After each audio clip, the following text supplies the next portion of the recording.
जय भवानी, जय भवानी। भारत माता की, भारत माता की। अच्छा, पद्मश्री डॉक्टर विठ्ठलराव विखे पाटील आणि पद्मविभूषण डॉक्टर बाळासाहेब विठ्ठलराव विखे पाटील यांच्या स्मृतीला विनम्र अभिवादन करतो। आणि या कार्यक्रमाला उपस्थित केंद्रीय गृहमंत्री आणि सहकारिता मंत्री, खरं म्हणजे आपण त्यांना देशाचे फौलादी गृहमंत्री म्हणतो, ते आज या ठिकाणी या कार्यक्रमाला उपस्थित आहेत। मी आपल्या सगळ्यांच्या वतीने त्यांचं मनापासून स्वागत करतो, मनापासून त्यांचं अभिनंदन करतो। आपले लोकप्रिय मुख्यमंत्री देवेंद्र फडणवीस साहेब, आमचे सहकारी उपमुख्यमंत्री अजितदादा पवार, सहकार मंत्री केंद्रीय मुरलीधर मोहोळजी, ज्याने या कार्यक्रमाचं आयोजन केले ते जलसंपदा मंत्री आणि पालकमंत्री राधाकृष्ण विखे पाटीलजी, महसूल मंत्री चंद्रशेखर बावनकुळेजी,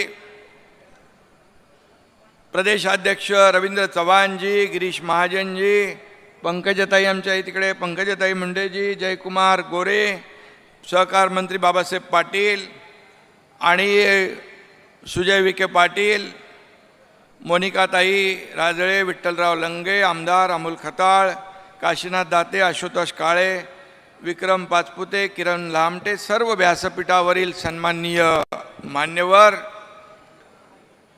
आणि उपस्थित सर्व लाडक्या बहिणी इकडे समोर आहेत आणि लाडके भाऊही आहेत आणि लाडके शेतकरी बांधव भगिनी आणि पत्रकार मित्रांनो, खरं म्हणजे महाराष्ट्र आपली जी भूमी आहे यामध्ये सहकाराचं एवढं मोठं जाळं आणि मुळं एवढी खोलवर आहेत आणि इथूनच देशभर ती फोपावली गेली। खरं म्हणजे सहकारिता के माध्यम से देश की समृद्धि का संकल्प लेने वाले और किसानों के जीवन में क्रांति लाने वाले और क्रांति लाने के लिए मिशन मोड पर कार्यरत रहने वाले अमित भाई, मैं आपका फिर एक बार इस महाराष्ट्र की धरती पर हृदय से स्वागत करता हूँ। आपको बहुत बहुत अभिनंदन करता हूँ आपका। आज खरं म्हणजे सहकार क्षेत्रातल्या दोघा महान पिता पुत्रांच्या पूर्णाकृती पुतळ्याचा हा संपन्न सोहळा होतोय। हा सोहळा म्हणजे प्रवरानगर लोणी परिसर हा महाराष्ट्राच्या सहकार इतिहासातलं हे खऱ्या अर्थाने आजचा ऐतिहासिक दिवस आहे। सुवर्णाक्षराने लिहून ठेवावा असा दिवस आहे, असं म्हटलं तर वावगं ठरणार नाही। आणि याच भूमीतून मगाशी मी म्हटलं, महाराष्ट्रातल्या नाही देशाला सहकाराचा वारसा मिळाला। या भूमीने दाखवलं शेतकरी संघटित होऊन आणि एकजुटीने क्रांती घडवू शकतो। इथूनच याची सुरुवात झाली।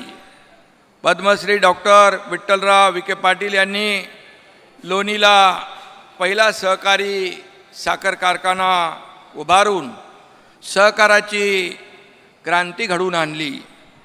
शेतकऱ्यांच्या घामाला योग्य मोबदला मिळावा, त्यांच्या पिकाला चांगला भाव मिळाला पाहिजे, त्यांची मुलं शिक्षण घेऊन पुढे जावीत म्हणून विठ्ठलरावांनी संपूर्ण आपलं आयुष्य वेचलं। आणि त्याचबरोबर हाच वारसा लोकनेते बाळासाहेब विखे पाटील यांनी जीवापाड जपला। त्याने फक्त सहकार शेतीपुरतं मर्यादित न ठेवता प्रवरा मेडिकल कॉलेज असेल, प्रवरा कोऑपरेटिव्ह बँक असेल, शैक्षणिक संस्था, कृषी व आरोग्य प्रकल्प यांच्या माध्यमातून संपूर्ण अहिल्यानगर जिल्ह्यालाच खऱ्या अर्थाने नवसंजीवनी दिली आहे। असं म्हटलं तर वावगं ठरणार नाही. आज लोणी व अहिल्यानगर जिल्हा हे शिक्षण, आरोग्य आणि सहकाराच्या कार्यामुळे देशभर ओळखलं जातं. विठ्ठलरावांचा, बाळासाहेबांनी वारसा खरं म्हणजे आमच्या मंत्रिमंडळातील सहकारी राधाकृष्ण विखे पाटील यांनी सुद्धा जपला आहे आणि पुढं आपला सुजय पण त्याचा वारसा पुढे नेतो आहे, याचा आपल्या सगळ्यांना अभिमान आहे. विठ्ठलराव यांनी या पहिल्या सहकारी साखर कारखान्याची इन्व्हेस्टमेंट केली. ती सामाजिक जाणीवेची होती, माणुसकीची होती आणि खऱ्या अर्थाने सहकार्याची होती. आज ही गुंतवणूक आज 2 पिढ्यानंतर देखील आपण फोपावलेली पाहतोय आणि याचा वटवृक्ष झालेला आपण पाहतोय. आणि म्हणून आज लोणी प्रवरानगर हे राज्यातच नाही तर देशात ग्रामीण विकासाचं मॉडेल म्हणून ओळखलं जातं, याचा देखील आपल्याला सार्थ अभिमान आहे. लोकशाही, चारित्र्य, बंधुभाव, शांतता, प्रगती ही तत्व म्हणजे सहकाराचा खरा आत्मा आहे. हाच आत्मा महाराष्ट्राने अनेक वर्ष जीवापाड जपलेला आहे. देशाला महासत्ता करण्याचा निर्धार केलेल्या आदरणीय प्रधानमंत्री नरेंद्र मोदीजींनी सुद्धा सहकाराचं महत्त्व किती आहे हे ओळखलं आणि पूर्वी सहकारामध्ये काय चालत होतं, काय होत होतं हे देखील ओळखलं.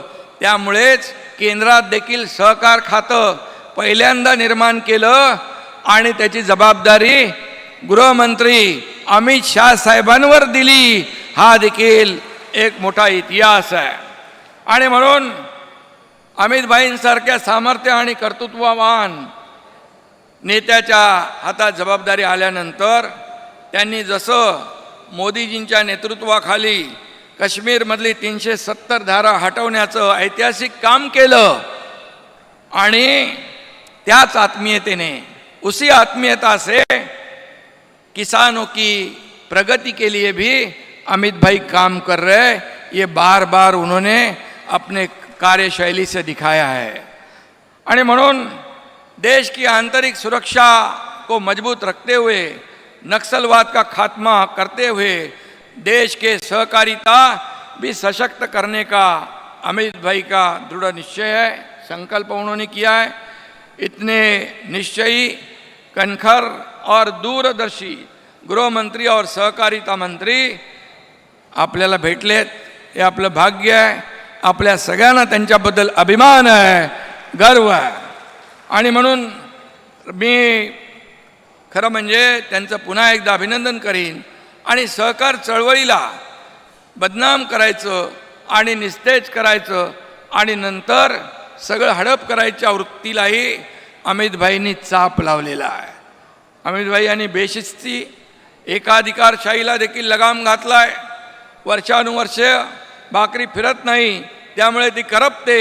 ही भाकरी फिरवण्याचं काम देखील अमित भाईंनी उत्कृष्टरित्या केलं आहे. त्याबद्दल देखील त्यांना धन्यवाद.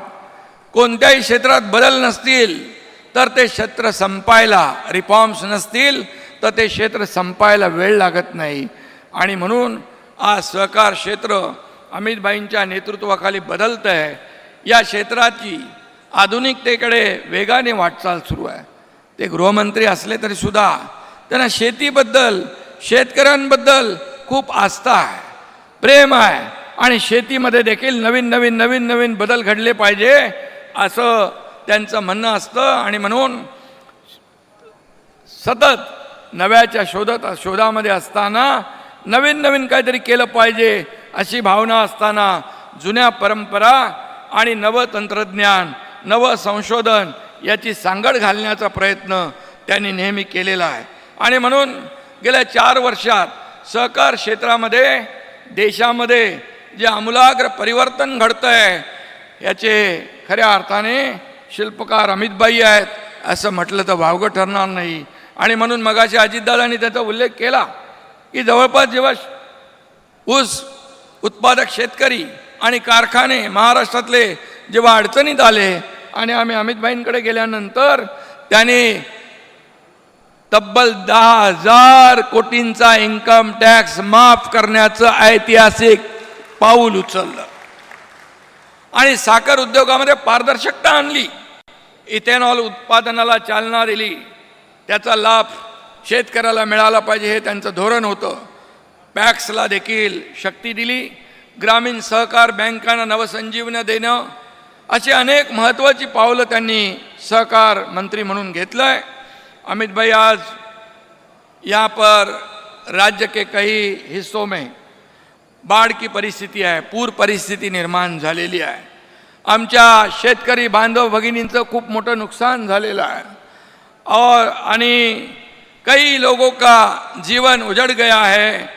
आपसे हम तीनों ने कल बात की थी कि कभी भी जब भी पूर परिस्थिति होती है, बाढ़ आती है, महाराष्ट्र पे संकट आता है या कोई भी राज्य पे संकट आता है, तो आप पूरी ताकत से साथ में खड़े होते हैं.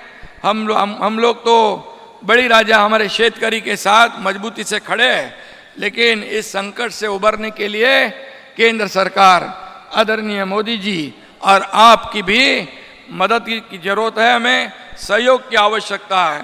और जब जब महाराष्ट्र ने मदद मांगी, तब तब केंद्र ने खुले हाथों से मदद करने का काम किया है. हमें पूरा विश्वास है, जरूर हमें महाराष्ट्र को, किसानों के लिए जरूर आपके केंद्र सरकार से सहयोग मिलेगा. आपल्याला विश्वास आहे की केंद्र सरकार नेहमी आपल्या पाठीशी उभं राहिलं आहे. आणि मी मगाशी आकडेवारी पाहत होतो, तर 10 वर्ष 2010च्या पूर्वी 10 वर्षामध्ये केंद्र सरकारने महाराष्ट्राला फक्त 2 लाख कोटीची मदत केली होती. परंतु 2014 नंतर प्रधानमंत्री मोदीजी आल्यानंतर या महाराष्ट्राला अनेक प्रकल्पामध्ये दुप्पट, तिप्पट, चौपट नाही तर 5 पट 10 लाख कोटीची मदत महाराष्ट्राला केंद्राने केलेली आहे. आणि म्हणून त्यांचे आपण आभार मानूया. सहकार म्हणजे सामाजिक जबाबदारी. सहकार चळवळीचं हे तत्त्व जे आहे, अमित भाईंच्या नेतृत्वाखाली सहकार विभागाने जिवंत ठेवलेलं आहे. आणि म्हणून सहकार क्षेत्राला परिणामकारक आणि लोकाभिमुख झालं पाहिजे. सर्वसामान्य माणसाला न्याय मिळाला पाहिजे. जी काय पूर्वीची मक्तेदारी आहे ती संपुष्टात आली पाहिजे आणि सर्वांना, शेतकऱ्यांना त्याचा थेट लाभ झाला पाहिजे. अशा प्रकारचं काम या ठिकाणी अमित भाईंनी सुरू केलेलं आहे. आणि म्हणूनच यामध्ये आता गरज आहे ग्रामीण भागातल्या तरुणांमध्ये पुन्हा नवी उमेद, आत्मविश्वास जागवण्याची. आणि म्हणूनच या ठिकाणी मी पुन्हा एकदा स्वर्गीय विठ्ठलराव आणि बाळासाहेब विखे पाटील यांनी खऱ्या अर्थाने समृद्धीसाठी सहकाराचा मार्ग दाखवला. तो मार्ग आपल्याला आणखी मोठा आणि प्रशस्त करायचा आहे. विठ्ठलरावांना आणि बाळासाहेबांना हीच खरी श्रद्धांजली ठरेल असं मी या ठिकाणी नमूद करू इच्छितो. आणि बिना सहकार नाही उद्धार. आणि म्हणून सहकाराच्या माध्यमातून देश आत्मनिर्भर होईल, महाराष्ट्र आत्मनिर्भर होईल आणि प्रधानमंत्री मोदीजींचं आत्मनिर्भर भारताचं स्वप्न साकार होईल. आणि त्यासाठी आपण एक दिलाने काम करूया. पुन्हा एकदा अमित भाईंना धन्यवाद. जय हिंद, जय महाराष्ट्र, जय सहकार.